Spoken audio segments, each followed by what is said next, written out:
সে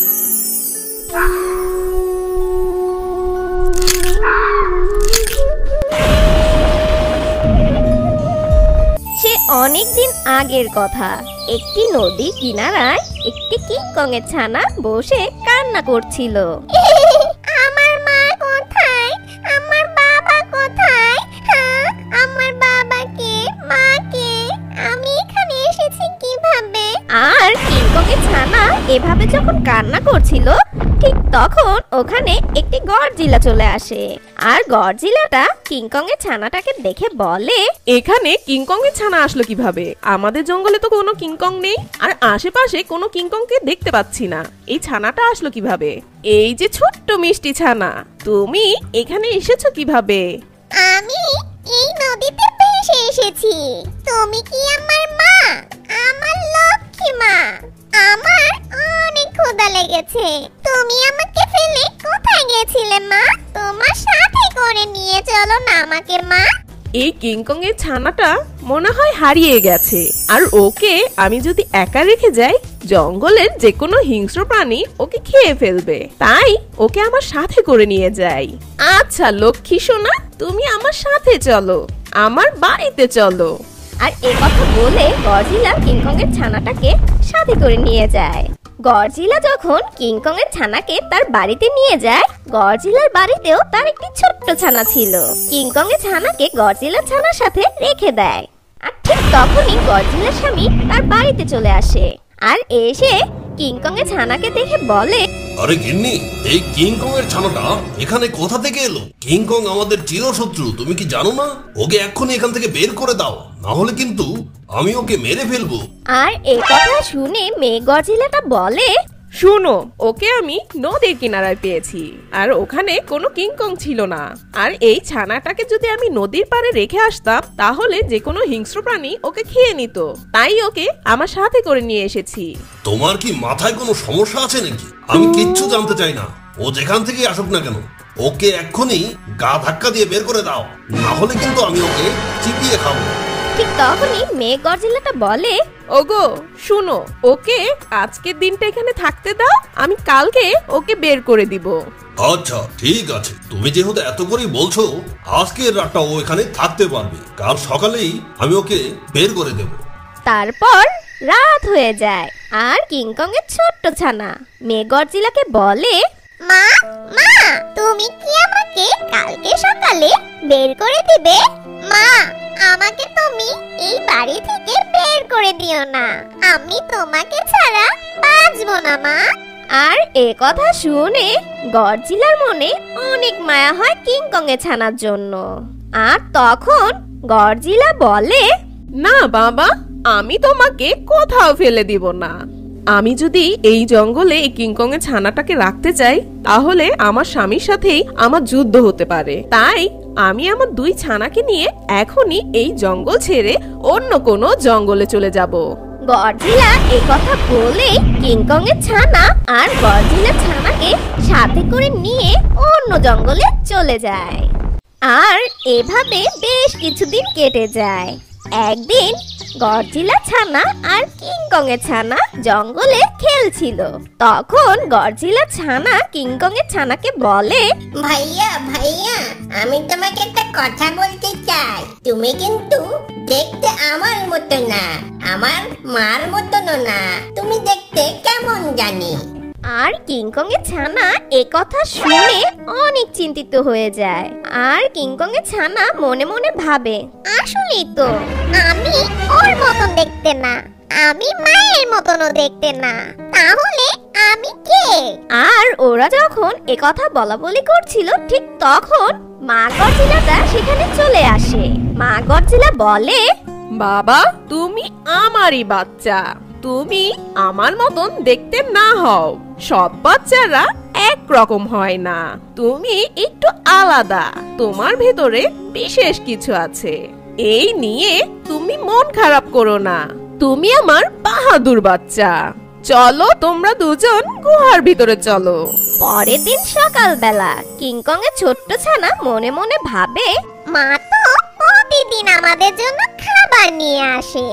আজকে আমি মায়ের জন্য খাবার খুঁজতে যাব। একা একা গিয়ে মার জন্য খাবার নিয়ে আসব। কিংকং এর ছানা একথা বলে জঙ্গলের ভিতরে চলে যায় খাবার খুঁজতে। কিংকং এর ছানা জঙ্গলে খাবার খুঁজতে খুঁজতে ও জঙ্গলের বাইরে চলে যায়, আর একটা জায়গায় গিয়ে দেখে কয়েকটা শিয়াল মিলে একটি হরিণকে খাচ্ছে। আর হঠাৎ করে ওই শিয়ালদের দেখে কিংকং এর ছানা অনেক ভয় পেয়ে যায়। ভয়ে ও ওখানে দাঁড়িয়ে পড়ে। শিয়ালগুলো যখন হরিণ খাচ্ছিল ঠিক ওখানে একটা কিংকং দাঁড়িয়েছিল। শিয়ালগুলো হঠাৎ করে সেই কিংকং এর ছানাকে দেখে কিংকং এর ছানার কাছে চলে যায় আর গিয়ে বলে, আরে এই কিংকং এর ছানাটা কোথা থেকে আসলো? বাহ, দেখতে তো খুব সুস্বাদু মনে হচ্ছে। ওকে খেয়ে খুব মজা পাবো। শিয়াল যখন একথা বলছিল ঠিক তখন কিংকংটা বলে, আরে বেটা, এই কিংকং এর ছানাকে খেয়ে আমাদের কারোরই পেট ভরবে না, ছেড়ে দে ওকে। আরে এই কিংকং এর বাচ্চা, তুমি কোথা থেকে এসেছো? তুমি জানো না যে জঙ্গলে বাচ্চাদের একা ঘুরতে হয় না? তাড়াতাড়ি তুমি চলে যাও, না হলে কিন্তু এই শিয়ালরা তোমাকে খেয়ে ফেলবে। আর তোমার বাবা মা কোথায়? যাও এখান থেকে, যাও আগো। কিংকং এর এমন কথা শুনে ছোট্ট কিংকং সেখান থেকে চলে যায়। যেতে যেতে পথে গডজিলা ছানার সাথে কিংকং এর ছানার দেখা হয়। তখন গডজিলা ছানা কিংকং এর ছানাকে দেখে বলে, ভাইয়া ভাইয়া, তুমি কোথায় গিয়েছিলে? আমি তোমাকে অনেক খুঁজেছি, কোথাও খুঁজে পাইনি।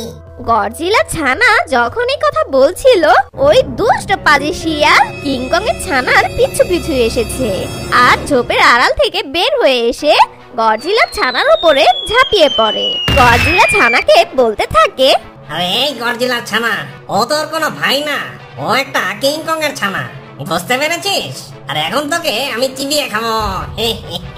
কিংকং এর ছানা শিয়ালের এমন কথা শুনে রেগে মেগে গিয়ে শিয়ালের লেজটা ছিঁড়ে ফেলে আর সেটাকে খেয়ে ফেলে।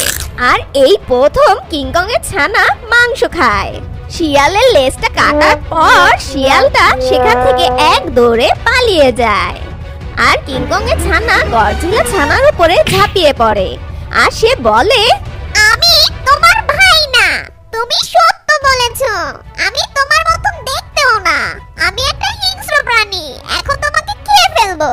আর ঠিক তখনই কিংকং এর ছানা ভাবে, আরে আমি তো অনেক হিংস্র হয়ে গেছি, আমি আমার ভাইকে মেরে ফেলতে চেয়েছি, তাহলে তো আমি আমার মাকেও মেরে ফেলবো, তার থেকে আমি এখান থেকে চলে যাই।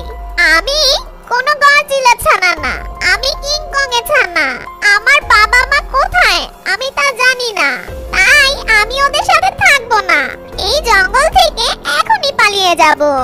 আর এই কথা বলে কিংকং এর ছানা সেই জঙ্গল থেকে চলে যায়। এভাবে বেশ কিছুদিন কেটে যায় আর সেই কিংকং এর ছোট্ট ছানাটা অনেক বড় কিংকং হয়ে যায়। কিংকং এর ছানাটা ওই জঙ্গলে সবচেয়ে হিংস্র আর সবচেয়ে শক্তিশালী একটা কিংকং হয়ে যায়। ও পশু পাখি শিকার করা শিখে গেছে। একদিন কিংকং জঙ্গল দিয়ে হাঁটছিল, হঠাৎ জঙ্গলের মধ্যে ছোট্ট একটা ডিম দেখতে পায় আর সেই ডিমটা দেখে কিংকং বলে, আরে এই ডিমটা কোথা থেকে আসলো? এই ডিমটা তো অনেক সুন্দর দেখতে, একে খেতেও নিশ্চয়ই অনেক সুন্দর হবে। এই ডিমটা খেলে আমি শরীরে অনেক শক্তি পাবো। কিংকং এই কথা বলে যেই না ডিমটা খেতে যাবে ঠিক তখনই সেই ডিমটা থেকে ছোট্ট টুনি ছানা বের হয়। আর সেই ছোট্ট টুনি ছানাকে দেখে কিংকং মনে মনে ভাবে, আরে এই ডিমটা থেকে দেখি একটা ছোট্ট টুনির ছানা বের হয়েছে। যাক, ভালোই হলো, ডিমের চেয়ে টুনির ছানাটা বেশি মজা লাগবে খেতে। কিন্তু ওকে কি আমি কাঁচা খাবো নাকি ভুনা করে খাবো? আচ্ছা যাই হোক, এখন এই সুস্বাদু খাবারটা আমি খেয়ে নিই। আর ঠিক তখনই কিংকংকে দেখে টুনি ছোট্ট ছানা বলে, বাবা, আমার বাবা, আমার লক্ষ্মী বাবা, তুমি আমার বাবা। আর তখন কিংকং ছোট্ট টুনি ছানা এই কথা শুনে অনেক অবাক হয়ে যায়। বাবা, তুমি এখনই আমাকে একটা নাম দিয়েছো, আমার নামটা অনেক সুন্দর, তুমি আমাকে খুব সুন্দর নাম দিয়েছো। ছোট্ট টুনি ছানার এই কথা শুনে কিংকং বলে, আরে আমি তোমাকে কখন নাম দিলাম? বাবা, তুমি একটু আগে আগেই আমাকে সুস্বাদু খাবার বলে ডেকেছো। আমার সুস্বাদু নামটা অনেক ভালো লেগেছে। আর যখন টুনি ছানা একথা বলে, কিংকং মনে মনে ভাবে, আচ্ছা ঠিক আছে, এটা তো অনেক ছোট পাখি, একটু বড় হোক, আমার সাথেই থাকুক, তারপর না হয় ওকে মজা করে খাওয়া যাবে। কিংকং একথা মনে মনে ভেবে পরে সেই টুনি ছানাকে তার সাথে করে তার গুহায় নিয়ে যায়। এরপর রাত হয়ে যায়। পরের দিন সকালবেলা কিংকং ছোট্ট টুনি ছানাকে বলে, এই শোনো, আমি জঙ্গলে যাচ্ছি খাবার খুঁজতে, তুমি কিন্তু কোথাও যেও না, তুমি এখানেই থাকো, কেমন? আর একথা বলে কিংকং চলে যায় খাবার খুঁজতে। কিন্তু কিছুক্ষণ পর কিংকং এর বাসার কাছে একটি দুষ্ট পাজি শিয়াল চলে আসে। আর সেই টুনি ছোট্ট ছানাকে দেখে যেই না খেতে যাবে, ঠিক তখনই কিংকং সেখানে চলে আসে। আর সে এসে শিয়ালটাকে একটি লাথি মারে। আর শিয়ালটা ফুটবলের মতন ঘুরতে ঘুরতে অনেক দূরে ছিটকে পড়ে। আর তখন কিংকং টুনি ছোট্ট ছানাকে বলে, এই শোনো, এগুলো হচ্ছে দুষ্ট পাজি শিয়াল, এগুলো অনেক চালাক হয় এবং অনেক হিংস্র হয়, তুমি এদের থেকে দূরে থাকবে, কেমন? না হলে কিন্তু তোমাকে ওরা খেয়ে নিবে, বুঝতে পেরেছো?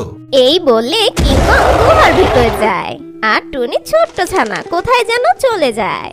কিছুক্ষণ পর কিংকং তার গুহা থেকে যখন বাইরে আসে, এসে দেখে টুনি ছোট্ট ছানা সেখানে নেই। এই দেখে কিংকং অনেক চিন্তায় পড়ে যায় আর জঙ্গলের ভিতরে ছুটে যায় টুনি ছোট্ট ছানাকে খুঁজতে। আর কিংকং জঙ্গলের ভিতর খুঁজতে খুঁজতে একটি গাছের নিচে গিয়ে দাঁড়িয়ে ডাকতে থাকে ছোট্ট টুনি ছানাকে। আরে এই সুস্বাদু খাবার, সুস্বাদু খাবার, তুমি কোথায়? এদিকে আসো তাড়াতাড়ি। কিন্তু টুনি ছোট্ট ছানা সেখানে আসে না। আর কিংকং তাকে খুঁজেও পায় না। ক্লান্ত হয়ে কিংকং একটি নদীর কাছে গিয়ে বসে থাকে। ঠিক তখনই টুনি ছোট্ট ছানা অনেকগুলো স্ট্রবেরি নিয়ে সেখানে চলে আসে। আর টুনি ছোট্ট ছানাকে দেখে কিংকং অনেক রাগ করে আর বলে, আরে গাধা, তুমি কোথায় গিয়েছিলে? তুমি জানো না আমি তোমার জন্য কত দুশ্চিন্তা করি? তোমার যদি এতই বাইরে থাকতে ইচ্ছা করে, তাহলে তুমি এখান থেকে চলে যাও আর অন্য কাউকে তোমার বাবা বানিয়ে নাও, বুঝেছো? আসলে কিংকংটা জানতো না তার অজান্তে টুনি ছোট্ট ছানার জন্য তার মনে অনেক মায়া জন্মে যায়। কিংকং এর এই কথা শুনে ছোট্ট টুনি ছানা অনেক কান্না করতে থাকে আর বলে, আমি তো বাইরে গিয়েছিলাম এই খাবার আনার জন্য, তুমি তো মাংস খাও, তাই আমি তোমার সাথে খাবার খেতে পারি না।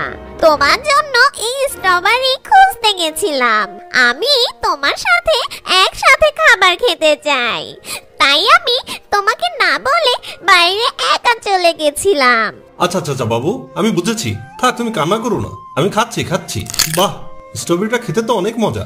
ছোটবেলায় আমার গডজিলা মা আমাকে এরকম স্ট্রবেরি খেতে দিত।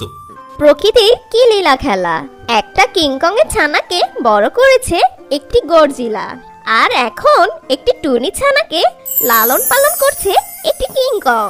কিন্তু ওরা দুজন একসাথে কি থাকতে পারবে আজীবন? তখন কিংকং মনে মনে ভাবে, আমি জানি এই টুনি পাখিটা আমার সাথে সারা জীবন থাকবে না, একদিন ঠিকই আমরা দুজন আলাদা হয়ে যাব, যেমনটা আমি আমার মায়ের থেকে হয়ে গিয়েছিলাম। কিন্তু ও কি আমাকে ছাড়া একা থাকতে পারবে? ঠিক আছে, আমি কালকে ওকে বলবো এখান থেকে চলে যেতে। আর ওরা দুজন বাড়ি চলে যায় আর রাত হয়ে যায়। পরের দিন সকালবেলা, শোনো সুস্বাদু সোনামণি, আমরা দুজন একসাথে থাকতে পারবো না, তুমি এখান থেকে চলে যাও আর জঙ্গলে গিয়ে একা একা জীবন ধারণ করো। আর টুনি ছোট্ট ছানা কিংকং এর এই কথা শুনে অনেক কান্না শুরু করে আর বলে, না না, আমি যাব না বাবা, ও বাবা, আমি তোমাকে ছাড়া একা থাকতে পারবো না, তুমি আমাকে তোমার সাথে রাখো। টুনি ছোট্ট ছানার এই কথা শুনে কিংকং বলে, না সুস্বাদু বাবা, আমরা একসাথে থাকতে পারবো না, তুমি এখান থেকে চলে যাও, একটা সময় তুমি ঠিকই বুঝতে পারবে যে আমি তোমাকে কেন আলাদা করেছি। কিংকং এর এই কথা শুনে টুনি ছোট্ট ছানা কান্না করতে করতে জঙ্গলের ভিতরে চলে যায়। টুনি ছোট্ট ছানা জঙ্গল দিয়ে যখন যাচ্ছিল, ঠিক তখন সেই লেজ কাটা দুষ্ট শিয়াল টুনি ছোট্ট ছানার সামনে চলে আসে।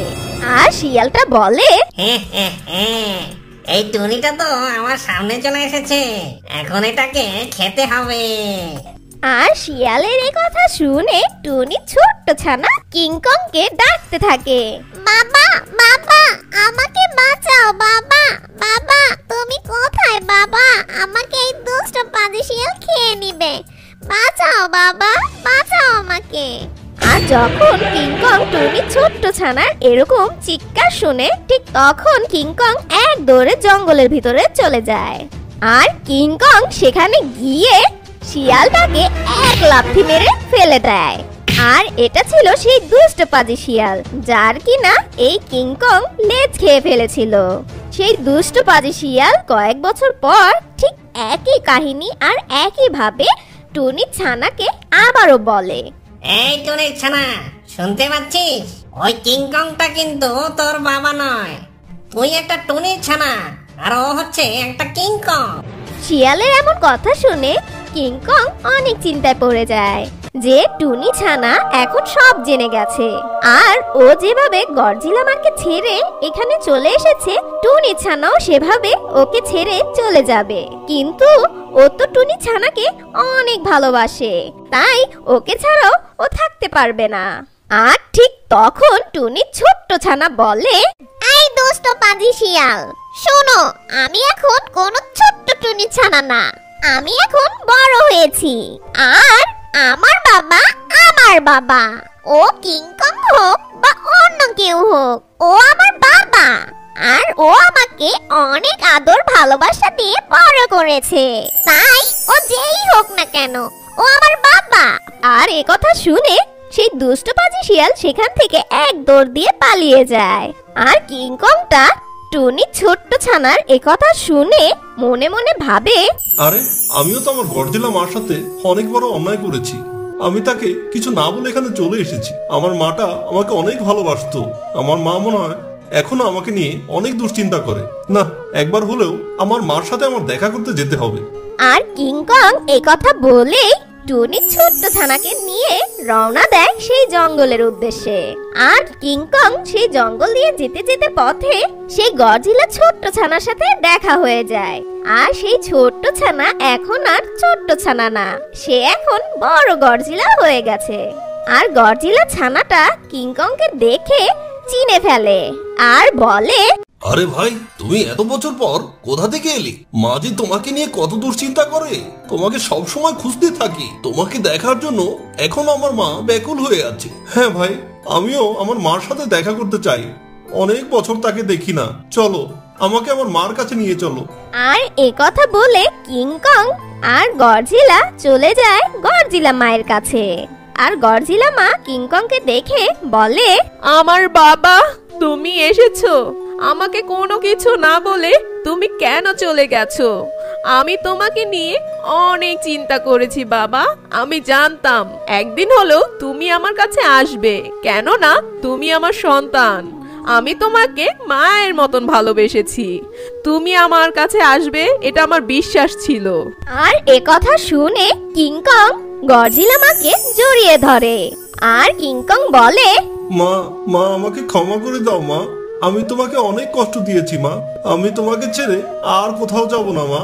আমাকে মাফ করে দাও। আচ্ছা ঠিক আছে বাবা।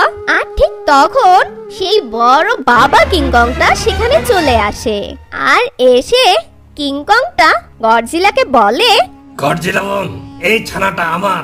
এক ঝড়ের রাতে আমি ওকে হারিয়ে ফেলেছিলাম। ও নদীতে ভেসে চলে গিয়েছিল। ওকে আমি অনেক খুঁজেছি, কিন্তু কোথাও খুঁজে পাইনি। একদিন আমি ওকে জঙ্গলে দেখেছিলাম, কিন্তু আমি নিশ্চিত ছিলাম না যে ওই কি আমার ছানা কিনা। এখন তোমাদের কথা শুনে আমার বিশ্বাস হলো যে ওই আমার ছানা। আর ও এখন বড় হয়ে গেছে, তাই ওকে আমি নিতে এসেছি। ও এখন আমাদের জঙ্গলের রাজা হবে। তুমি যদি অনুমতি দাও তাহলে ওকে আমি এখান থেকে নিয়ে যেতে চাই। আর বাবা কিংকং এর এ কথা শুনে গডজিলা মা বলে, আচ্ছা ঠিক আছে ভাই, ও যেহেতু তোমার সন্তান তুমি বলছো, তাহলে তুমি ওকে নিয়ে যেতে পারো। কিন্তু ভাই, তুমি কি ওকে আমার সাথে দেখা করতে দিবে তো? হ্যাঁ অবশ্যই বোন, তুমি যে কোনো সময় ওর সাথে দেখা করতে পারবে, কারণ একটা বাচ্চাকে যেমন তার মা ভালোবাসতে পারে, বাবা ততটা ভালোবাসতে পারে না। তাই তুমি ওর মা, যখন খুশি তখন ওর সাথে এসে তুমি দেখা করবে। আচ্ছা ঠিক আছে ভাই। আর গডজিলা মায়ের এ কথা শুনে বাচ্চা কিংকং বলে, মা, আমরা হয়তো একসাথে আর থাকতে পারছি না, কিন্তু তুমি আমাকে যে ভালোবাসার মমতা দিয়েছো তা আমি সারা জীবন মনে রাখবো। এর কোনো মূল্য হয় না। মা, আমি গর্বিত যে আমি তোমার মতো একটা গডজিলা মা পেয়েছি, তাই আমি অনেক খুশি। তুমি যেখানেই থাকো না কেন মা, আমি তোমাকে সব সময় মন থেকে ভালোবাসবো। হতে পারে তুমি একজন গডজিলা, কিন্তু তুমিই আমার মা। আর হতে পারে আমি একটা কিংকং এর সন্তান, কিন্তু আমি তোমার ছানা। আচ্ছা মা, ভালো থেকো, আমি যাই। আর কিংকং এ কথা বলে টুনি ছোট্ট ছানাকে সাথে করে নিয়ে বাবা কিংকং এর সাথে চলে যায়। কিন্তু এই পৃথিবীতে যত হিংস্রই হোক না কেন পশু, সন্তানের ভালোবাসার কাছে সবকিছু নরম হয়ে যায়। মার ভালোবাসার কাছে সব হিংস্রতা শেষ হয়ে যায়।